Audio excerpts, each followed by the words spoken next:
দেখো আজকে বানাচ্ছি পটলের দোলমা, নিরামিষ পটলের দোলমা। তার জন্য আমার কী কী লাগবে, তার জন্য লাগবে আমার এখানে বড় বড় সাইজের পটল। সেই পটলগুলোকে আমি ভালো করে ওর গাগুলো ছুলে নিচ্ছি। নিয়ে পটলগুলোকে ভালো করে আমি ধুয়ে নেব। প্রথমেই ধুয়ে নেব, দুবার তিনবার ধুয়ে নেওয়ার পর আমি এগুলো এবারে ভিতরের শাঁসটা বার করে নেব। নিয়ে আরেকবার আমি ধুয়ে নেব। এই শাঁসটাকে বেটে, পটলের দানা শাঁস যা থাকবে সেটাকে বেটে একটা স্মুথ পেস্ট বানিয়ে নেব।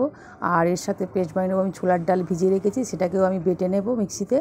বেটে নিয়ে এই দেখো এখানে ছোলার ডালটা ভেজানো আছে। এবার পটলের পিছনের যে অংশটা কেটে নিলাম, এখানে একটা পেস্ট বানিয়ে নিচ্ছি। বাদাম, শুকনো লঙ্কা, পোস্ত, চালমগজ।